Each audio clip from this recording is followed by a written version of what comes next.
Hi all welcome to R K food family. അപ്പോൾ ഞാനിന്ന് കാണിക്കുന്നത് നല്ല ടേസ്റ്റി ആയിട്ടുള്ളൊരു നോമ്പ് കഞ്ഞിയാണ് കേട്ടോ.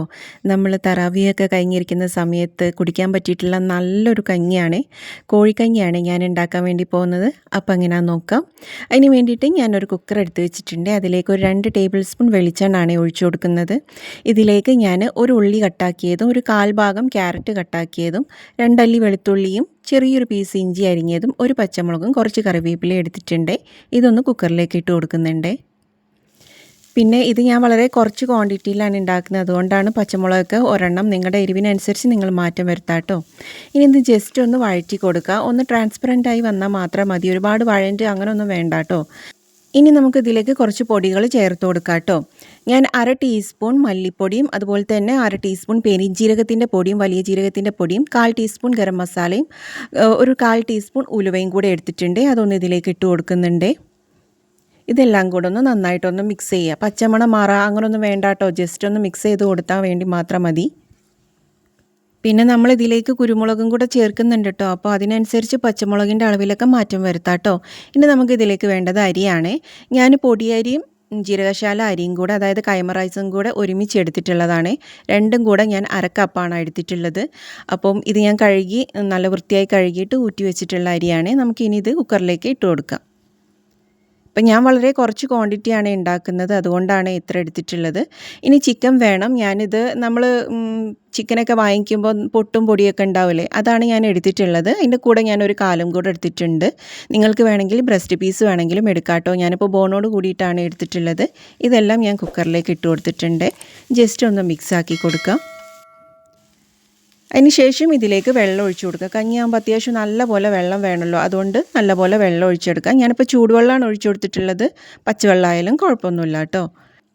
അതിന് ശേഷം നമുക്കിതൊന്ന് നന്നായിട്ടൊന്ന് മിക്സ് ചെയ്തെടുക്കാം കേട്ടോ. ഇനി ഇതിലേക്ക് ആവശ്യത്തിനുള്ള ഉപ്പ് കൂടെ ചേർത്ത് കൊടുക്കുക. ഉപ്പ് ചേർക്കുമ്പോൾ വളരെയധികം സൂക്ഷിക്കുക. ആദ്യം തന്നെ ഒത്തിരി ഉപ്പ് ഇടണ്ട, വളരെ കുറച്ചിട്ടാൽ മതി. നോക്കിയിട്ട് പിന്നെ ഇടാമല്ലോ. എല്ലാം കൂടെ ഒന്ന് നന്നായിട്ടൊന്ന് മിക്സ് ചെയ്ത് കൊടുക്കുക. അതിന് ശേഷം നമുക്കിത് അടച്ച് വെച്ചിട്ട് കുക്ക് ചെയ്തെടുക്കാം കേട്ടോ. കഞ്ഞിയൊക്കെ വേവിക്കുന്നത് എല്ലാവർക്കും അറിയാമല്ലോ, അതിനനുസരിച്ച് വേവിച്ചെടുക്കാം. ആ സമയം കൊണ്ട് നമുക്ക് അതിലേക്കുള്ള ഒരു അരപ്പ് തയ്യാറാക്കാം. ഞാൻ ഒരു 5 ടേബിൾ സ്പൂൺ തേങ്ങയാണ് എടുത്തിട്ടുള്ളത്. ഏകദേശം ഒരു 1/2 കപ്പിൻ്റെ അടുത്ത് വരും. ഇതിലേക്ക് ഞാൻ ഒരു 5-6 ചെറിയുള്ളി എടുത്തിട്ടുണ്ട്. കൂടെ തന്നെ ഒരു 1/4 ടീസ്പൂൺ താഴെയായിട്ട് ചെറിയ ജീരകം കൂടെ എടുത്തിട്ടുണ്ട് കേട്ടോ. അതുപോലെ തന്നെ 1/4 ടീസ്പൂൺ കുരുമുളകും കൂടെ എടുത്തിട്ടുണ്ട്. കുരുമുളകൊക്കെ എടുക്കുമ്പോൾ സൂക്ഷിക്കുക. 1/4 ടീസ്പൂണിന് താഴെയായിട്ട് കുറച്ച് മഞ്ഞൾപ്പൊടിയും കൂടെ ചേർത്ത് കൊടുക്കുന്നുണ്ട്. ഇതെല്ലാം കൂടെ നന്നായിട്ടൊന്ന് അരച്ചെടുക്കാം. ആ സമയം കൊണ്ട് നമുക്ക് നമ്മുടെ കഞ്ഞിയൊക്കെ വെന്തോ നോക്കാം. ഞാൻ സ്റ്റീമെല്ലാം പോയി കുറച്ച് നേരം കഴിഞ്ഞിട്ടാണ് ഓപ്പൺ ആക്കുന്നത്. ഇപ്പോൾ ഇത് അടിപൊളിയായിട്ട് വെന്ത് വന്നിട്ടുണ്ട് കഞ്ഞി. ഇനി നമുക്ക് ഇതിൽ നിന്നും ഈ പീസസ്, അതായത് ചിക്കൻ്റെ പീസസ് ഒന്ന് ഞാൻ എടുത്ത് മാറ്റുന്നുണ്ട്. ഇതിപ്പോൾ ഞാൻ എല്ലോട് കൂടിയിട്ട് ഇട്ട ചിക്കൻ ആയതുകൊണ്ടാണ് എടുത്ത് മാറ്റുന്നത്. ബ്രസ്റ്റ് പീസാണെങ്കിൽ ഇതിൻ്റെ ആവശ്യമില്ല, നമ്മൾ ഇളക്കുമ്പോൾ തന്നെ അതങ്ങ് പൊടിഞ്ഞ് പോയിക്കോളും. പക്ഷേ എല്ലുള്ളതായതുകൊണ്ടാണ് ഞാനിത് എടുത്ത് മാറ്റിയിട്ട് എല്ല് മാറ്റിയിട്ട് അതിൻ്റെ കാമ്പ് മാത്രം ഇതിലിടാന്ന് വെക്കുന്നത്. നിങ്ങൾ എടുക്കുമ്പോൾ ബ്രസ്റ്റ് പീസായാലും കുഴപ്പമൊന്നുമില്ല കേട്ടോ. ഇനി നന്നായിട്ടൊന്ന് മിക്സ് ചെയ്ത് കൊടുക്കാം. ഇതിലിപ്പോൾ വെള്ളം വളരെ കുറവാണ്. ഞാൻ ഇതിലേക്ക് ഇനി 1 ഗ്ലാസ് വെള്ളം കൂടെ ഒഴിച്ചു കൊടുക്കുന്നുണ്ട്. അതിന് ശേഷം ഒന്നുകൂടെ നന്നായിട്ടൊന്ന് മിക്സാക്കി എടുക്കാം. നല്ലപോലെ തിളപ്പിച്ചെടുക്കുക. അതിന് ശേഷം നമ്മൾ അരച്ച് മാറ്റി വെച്ചിട്ടുള്ള അരപ്പ് കൂടെ ഇതിലേക്ക് ചേർത്ത് കൊടുക്കുന്നുണ്ട്. ജാറിൽ കുറച്ച് വെള്ളം കൂടെ ഒഴിച്ചിട്ട് അതും കൂടെ കുലുക്കിയിട്ട് ഒഴിച്ചു കൊടുക്കാം. എല്ലാം കൂടെ നന്നായിട്ടൊന്ന് മിക്സ് ചെയ്തെടുക്കാം. ഇനിയിതിപ്പോൾ വെട്ടി തിളയ്ക്കാനൊന്നും നിൽക്കണ്ട. ഒരു വിധം ഒന്ന് ഇങ്ങനെ ഒന്ന് തുള്ളി വന്നാൽ മതി, അത്ര മതി കേട്ടോ. കാരണം ഒരുപാട് വെട്ടി തിളച്ച് പോയാലും ടേസ്റ്റ് ഉണ്ടാവില്ല. പിന്നെ ഞാൻ മാറ്റി വെച്ചിട്ടുള്ള ആ എല്ലെല്ലാം മാറ്റിയിട്ട് അതിൻ്റെ കാമ്പ് മാത്രം, ചിക്കൻ്റെ കാമ്പ് മാത്രം ഇട്ട് കൊടുത്തിട്ടുണ്ട്. ഇനി എല്ലാം കൂടെ ഒന്ന് നന്നായിട്ട് മിക്സ് ചെയ്തിട്ട് ഒന്ന് തുള്ളി വന്നാൽ മാത്രം മതി കേട്ടോ. വെട്ടി തിളപ്പിക്കേണ്ട ആവശ്യമില്ല. ഇനി ഇതിലേക്ക് അവസാനമായിട്ട് കുറച്ച് മല്ലിയിലയും കൂടെ ചേർത്ത് കൊടുക്കാം കേട്ടോ. നല്ല ടേസ്റ്റി ആയിട്ടുള്ള കഞ്ഞിയാണ്. നമുക്ക് ക്ഷീണവും എല്ലാം മാറും. ഈ ഒരു കഞ്ഞി കുടിച്ച് കഴിഞ്ഞിട്ടുണ്ടെങ്കിൽ വയറ് നല്ല ഫില്ലാവും.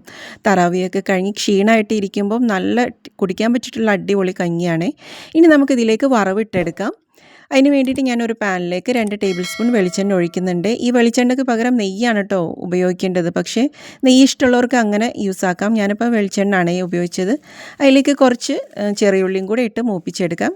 അതേപോലെ തന്നെ കുറച്ച് കറിവേപ്പിലയും കൂടി ഇട്ടിട്ട് ഒന്ന് മൂപ്പിച്ചെടുത്തിട്ട് നമുക്ക് നമ്മളെ കഞ്ഞിയിലേക്ക് ഒഴിച്ചു കൊടുക്കാം. അതിന് മുന്നായിട്ട് തീ ഓഫാക്കിയതിന് ശേഷം കുറച്ച് ഗരം മസാലയും കൂടെ ചേർത്ത് കൊടുത്തിട്ട് നമുക്ക് നമ്മുടെ കഞ്ഞിയിലേക്ക് ഒഴിച്ചു കൊടുക്കാം. അപ്പോൾ ഇത്രയേ ഉള്ളൂ. വളരെ സിമ്പിളായിട്ട് ഉണ്ടാക്കാൻ പറ്റിയിട്ടുള്ള നോമ്പ് കഞ്ഞിയാണ്, കോഴിക്കഞ്ഞിയാണ്. അപ്പോൾ എല്ലാവരും ഒന്ന് ട്രൈ ആക്കി നോക്കുക. ഇനിയിപ്പോൾ ചിക്കൻ ഇടാൻ താല്പര്യമില്ലെങ്കിൽ കുഴപ്പമില്ല, അത് ഒഴിവാക്കിയിട്ട് ചിക്കൻ ഒഴിവാക്കിയിട്ട് ബാക്കിയെല്ലാം അതേപോലെ തന്നെ ചെയ്യുക. നല്ല ടേസ്റ്റാണ്, അടിപൊളി ടേസ്റ്റാണ്. അപ്പം എല്ലാവരും ഒന്ന് ട്രൈ ആക്കി നോക്കുക. കൂടെ എന്നെ ഒന്ന് സബ്സ്ക്രൈബ് ചെയ്ത് സപ്പോർട്ട് ചെയ്യാൻ വേണ്ടി മറക്കല്ലേ.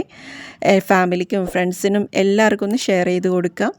മറ്റൊരു അടിപൊളി വീഡിയോയിലൂടെ കാണാം. താങ്ക്